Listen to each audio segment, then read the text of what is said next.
Yes, another delve completed. Man, I have to say this specialist solo content is so much easier when you're in a group. Thanks for the help, Tally. Anytime, Evie. Anytime, Evie. Oh yeah, thanks for the, I don't want to say help. Help seems like a strong word. Thanks for the support, Bran. You were very supportive. Anyway, who cares? It's time to collect all our sweet, sweet loot. My favorite bit. Here's your share of the spoils. Oh wow, some gloves and 15 gold.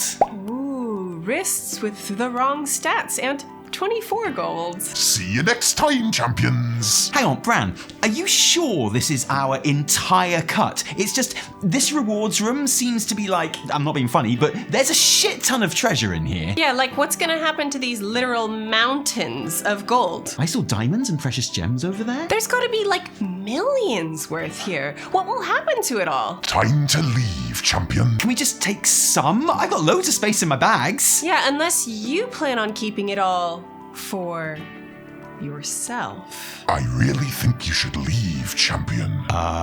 Okay. And don't touch any of my gold, you understand? Okay.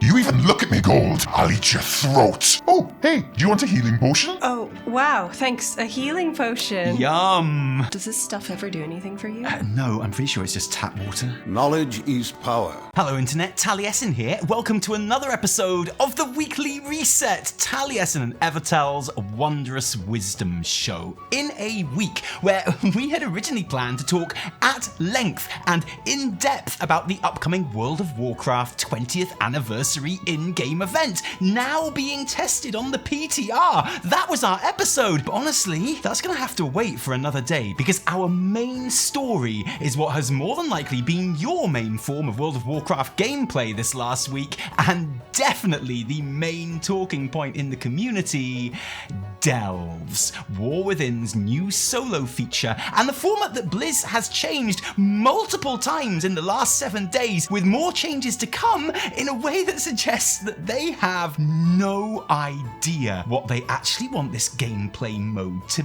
be. This story absolutely snowballed and took over in the last couple of days, so the anniversary event stuff is going to have to wait for a later episode, okay? Because there is suddenly a lot to talk about, and we will, after we've had a quick catch up with the other WoW news this week with Evertel. Hello, and welcome to Evie's News Rundown. Let's run down. Grummel haters rejoice as we finally have a new transmog and repair mount on the shop.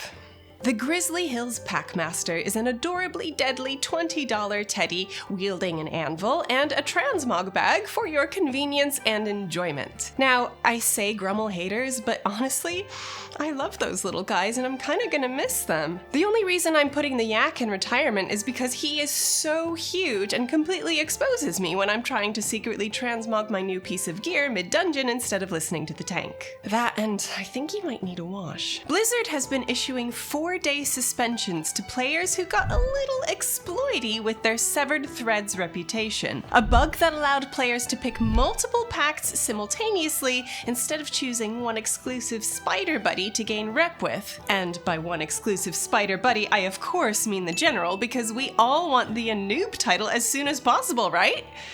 No?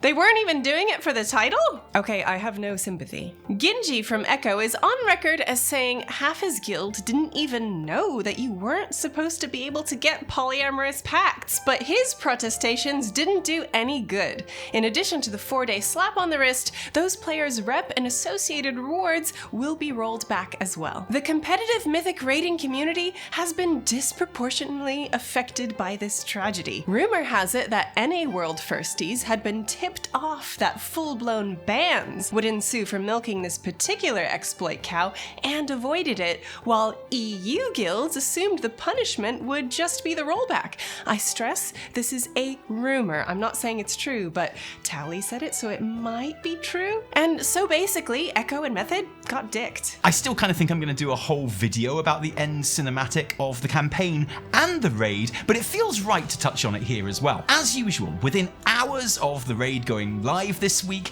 the end cutscene had been experienced in-game by multiple groups, and the ending plastered all over Wowhead and other WoW online spaces. And the good news, we did have a cutscene, because frankly, we don't always. Dragonflight had a great cinematic at the end of its first raid, but before that, no other expansion ever had. The first raid typically just doesn't get that kind of attention. So fair play to Blizz for picking up on the rather obvious expectation from the player base that there would be something at the climax of Palace. Not a pre-rendered cinematic like Vault, but an in-game cutscene using the in-game engine, something that is usually used to put our own player characters in shot, but not this time. This whole scene is a two-hander of Xal'atath appearing and basically mocking Queen Ansarek in her final moments. And there is lots to like about this cutscene. The voice acting, off the charts. Ansarek's constant, unsettling, gasping death rattle underneath everything. More Xal'atath feet! I know you like Xal'atath feet. Maybe not as much as the Blizz devs, but you do though. I really liked how the Queen's "you promised" line echoed previous Blade of the Black Empire wielder Modgud Thorison, who was repeating that same line to herself constantly after Xal'atath abandoned her during her own defeat. Read the history of the Blade in the Order of the Conclave and the Priest Order Hall if you want to know more about that. I like how disdainful Xali is with the Queen too. It's fun for us, the audience, and Xal'atath. And actually, this is worth picking up on because it tells us something about Void Mummy here. There is no tactical reason for Xal'atath appear in this scene. Her floating in and making Ansarek feel like shit in her final breath doesn't further a plan, doesn't pull on a new thread, doesn't lay any groundwork for anything. Nothing would be different if Xali stayed safe and sound in the Void. No, she is here because she wants to be. Because telling Ansarek she's useless and meaningless and insignificant is enjoyable to her. Xali is literally just here for fun, and that's a weakness right there. Speaking of weaknesses, of course, there will be many who will be disappointed with aspects of this raid ending. The fact that it was an in-game cutscene rather than the fully rendered cinematic. Fair, although it does look good. The fact that it doesn't really advance the story. It certainly doesn't give us any hints about the next patch, Argus in the Sky style. And that's fair, although I would argue it's significant that Xal'atath is even here, being so calm and in control, considering the last time we saw her, she was having a tantrum and desperately trying to keep her freshly imprisoned void energy escaping from her busted dark heart. Apparently she's got all that in hand again since then. And yeah, this was not a big, exciting, story-capping cinematic, but then I don't think it's really meant to be, because we had the story-capping cinematic at the end of the story campaign, completely independent of the raid, which I think is great, and one of the reasons War Within story has felt so satisfying in this opening patch. Genuinely, I think, has a case to be called the most complete and best structured opening patch arc in WoW history, played out as it was entirely in the leveling campaign. This cinematic feels more like an epilogue or after credits scene, because that's what it is. This was the big dramatic ending. This is Xali reminding us that she's still here and getting on with her plan just fine, thank you. Oh, there is just one issue I'm having though. Why is a giant spider the queen of the crab people anyway? It makes no sense. 1 out of 10.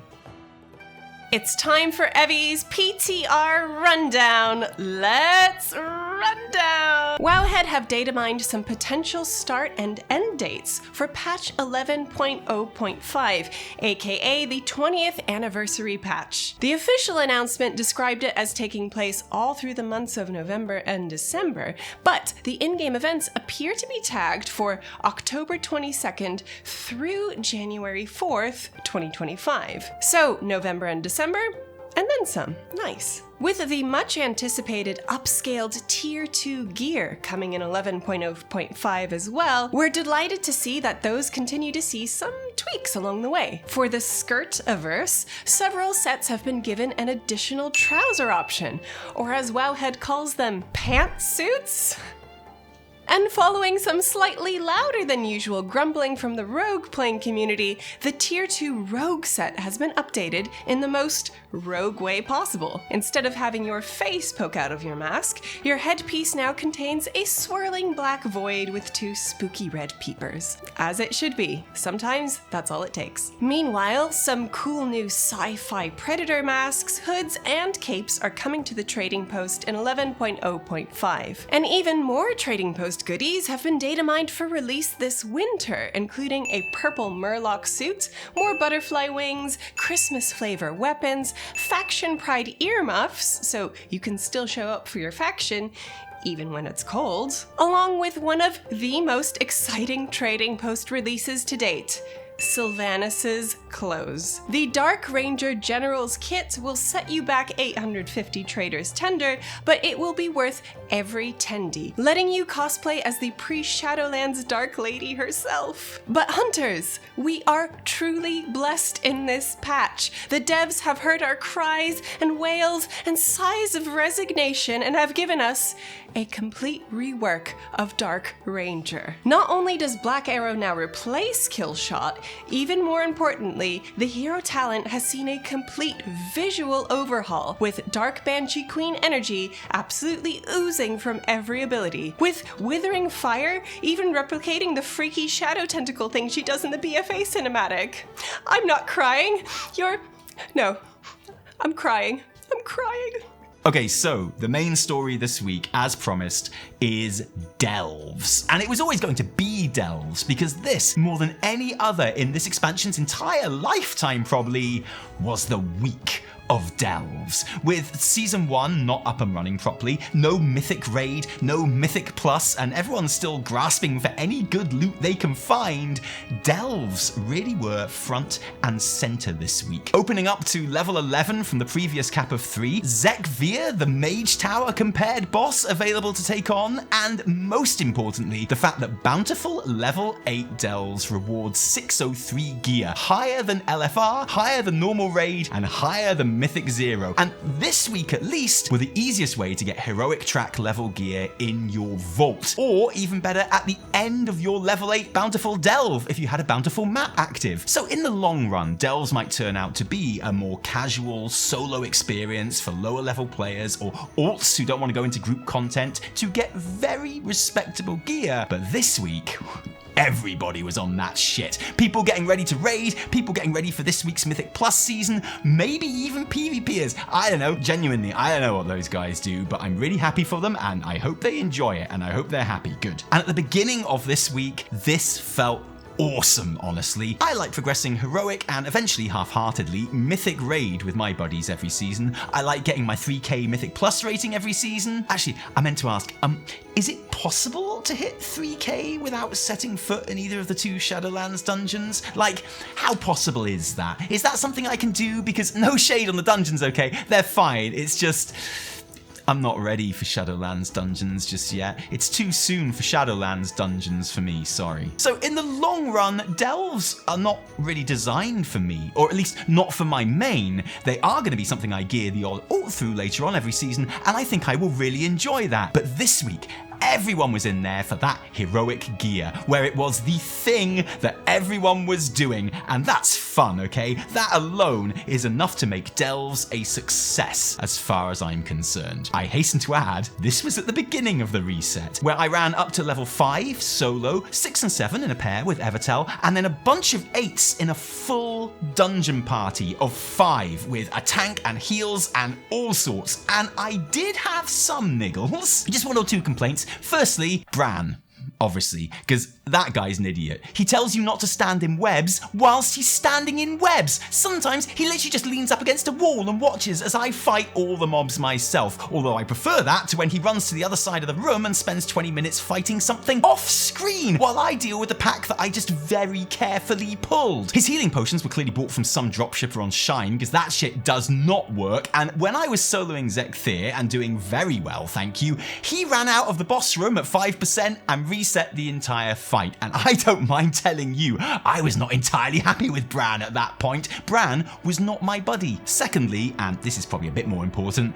there's the fact that at launch, it was obviously way easier to do delves in a group than solo. And not just because it gives you more tools, like having a tank and a healer is just always going to give you something that soloing can't, but also the fact that the death system, whereby you don't get loot at the end of the delve if you have too many deaths, could be completely negated by groups because it worked by release rather than actual deaths. So as long as you didn't release when you died and waited for one of your party to res you, it wouldn't count against your tally. We had multiple group wipes in one delve, which by any logic should have meant no loot for us. We sucked, okay? We got absolutely kicked in this delve, but because only I released each time and mass res the party, we could keep on going and get our lovely loot at the end, and that's just clearly unfair. It was like a cheat code for groups that they just did not need. So basically what I'm saying is,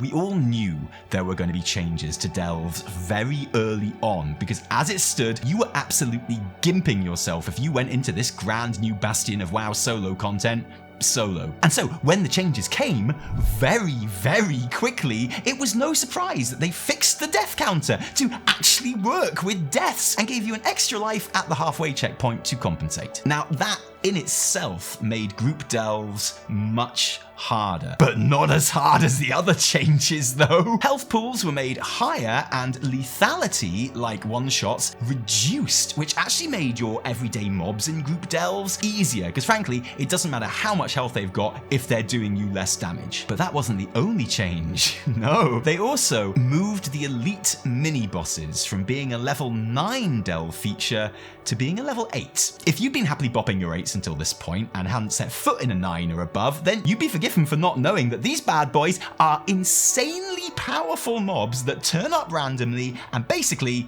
wreck you. So whereas all of the numbers tuning that I just mentioned, including an undocumented 20% increase in solo player damage, thank you very much, made delves way easier and more straightforward, suddenly you had these invincible terminators that you've never seen before dropping in and creaming you without any warning at all. The poison spider? Holy shit. The poison spider, that thing puts out constant dots that very few players who had been farming their level 8s could even hope to deal with. Meeting this guy was instant death for 90% of us, and this meant that overnight, level 8 delves became almost impossible for a huge proportion of the players who had been merrily clearing them just the day before. As an example, on stream, we could not clear level 8 delves in a 5-person group after steamrollering just hours before. And I can tell you one thing, internet, that was a shit show, obviously. If this was supposed to be for casuals, it's kind of dead now. Changes are ass. Thanks for killing delves. Rip delves, clueless, incompetent, out of touch Blizzard devs ruined it, but I'm not even surprised. And I feel like I have said every single one of those comments as I got flattened for the millionth time by the stupid poison spider. No one liked this, but I am going to offer a word of balance, if that's okay. Don't be angry. It's a different point of view, not necessarily one that I agree with, and that's the recommended item level. A level 8 delve flat out tells you when you enter that the recommended item level for this content is 600 plus. And I can guarantee you, no one was item level 600 plus when they were doing this content last week. I started the week in like the 560s, 30 item levels lower than the recommended. And there's an argument that says, yeah, this content awards heroic track gear in the Great Vault. It shouldn't really be coastable for a 560 level character. There's an argument that the player base's obsession with how top level players approach the game is behind a lot of this frustration, because we've been told by streamers and guides for weeks to save your coffer keys and bop those level 8s for heroic gear in week 1, because that's what literal world first raiders are doing, and it makes us angry when we can't do what world first raiders are are doing, because we're not as skilled or as organized as literal world-first raiders. And all those, I think, are reasonable arguments, but the issue for me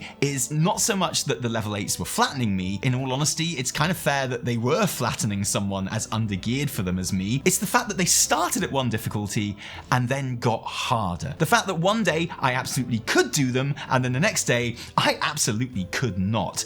That doesn't feel good, even if there's an argument that the changes have put them at a more correct level. And again, very quickly, Blizzard made even more changes, removing the elite mini-bosses from level 8s again, so you no longer have to see the poison spider to get the highest available gear from delves. Those assholes are back to being a feature for people who want to push 9s and above just for fun and achieves. And it was those elites, really, that were the things that made 8s so hard. It was kind of baffling that they changed it there in the first place.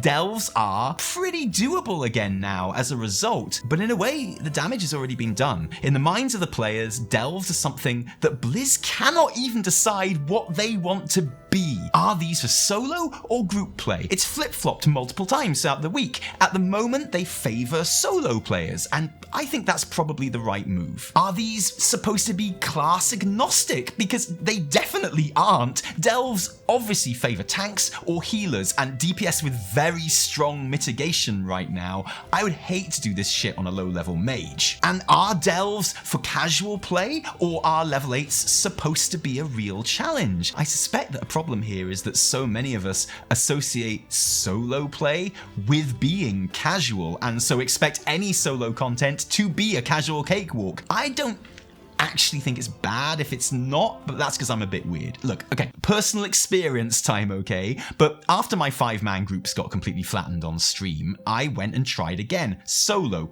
As Discipline Priest, my main, putting Bran into Mega DPS mode and also using Fade to basically make him tank. And even with the mini-bosses in place, it was much easier and I got all my coffer keys done at level 8, no problem. Then, just for science, I decided to see if I could push up to 11, and I'm not gonna lie, it was really hard. I was item level 580 odd at this point, which is like 40 levels below the recommended for an 11 delve. And as a result, there were some that I just couldn't do. Earthcrawl Mines, which has that bit where you get swarmed by the big spider ambush, waves of enemies coming at you. I couldn't survive that. But I did like Spiral Weave with its wide open corridors that meant that I could mind soothe a lot of the mobs and basically skip the elites. Because that's the thing, the elites mean insta-death a lot of the time, but you don't have to fight them if you can help it. I also liked Spiral because the end boss doesn't have a guaranteed one-shot mechanic. It has a big channel which will kill you if you're close, but which you can outrange if you know when it's coming. So it took me a very long time. It took me multiple attempts while I was getting used to it, but I totally did do an 11, 40 levels below the recommended item level, and that felt pretty amazing because I had to really think about it, really use my specs toolkit in unusual ways, and in that respect, it kind of felt like the Mage Tower, and I liked the Mage Tower. For more science, the next day after the elites had been removed from 8s again, I did some bountifuls on a paladin that was 528 item level. That's 72 item levels below the recommended for 8s. If you met a mob or another player in the open world who was 72 item levels ahead of you, they would one-shot you without even looking at you. And again, it was very hard. Harder than I care to admit, honestly. But if I was clever with my pulls and which delves I chose to do, I could do it. Some questions I bet you're thinking right now. Did I do it in Retribution or Protection spec? Both. This isn't Mythic Plus. You can switch specs and gear at any point you like, and I did a lot, and that was another fun part of the challenge for me. The result is that my paladin, who was 528 when he did his first bountiful level 8 delve, now has a full 3 slots of heroic track gear to choose from in his Great Vault this week. I don't care what anyone says, that is a very easy way to get heroic gear. Still, by far the easiest way in the game. And I just want to reiterate, okay? I am simply telling you my personal experience here. I'm not saying you should find it easy. I'm not saying you need to get good or that you shouldn't be annoyed if your class is one that absolutely sucks in delves. I get it. This week has been very, very strange. But I do want to say that this whole thing has felt more than a little bit like the first week of Mage Tower back in Legion for me, where people were extremely annoyed that they were getting reamed. All the talk was on how some specs had it much easier than others, some legendaries made it so much easier than others. It wasn't fair, and it wasn't. But after a couple of weeks, and as people geared up, it became less and less a problem, and that's what's going to happen here too. Granted, very important difference, Mage Tower was not a main source of gear, but honestly, beyond this week, for most of us, neither will delves be. And for those for whom it is, gear from other sources is going to help sand off the rough edges. And, psychic tally here, but I imagine there probably will be a fair few more tuning changes this week as well, all of which are bound to just make this game mode easier. Blizz might not know what delves are supposed to be, and neither do I at this point, honestly, but I've managed to have a lot of fun with them this week nonetheless. I hope you have too. I'm sorry if you haven't, I do understand. Thanks for joining us today. If you like this video, don't thank us, thank our patrons who give their actual real life money to make all of our work happen. And seriously, patrons, and I really mean this, thank you, because without you there would be a whole lot less Taliesin and Evertel. If you didn't like it, downvote the shit out of it. Remember, my name is Pew Pew Mika. No, my name is Taliesin from me and Evertel. Until next time, cheerio.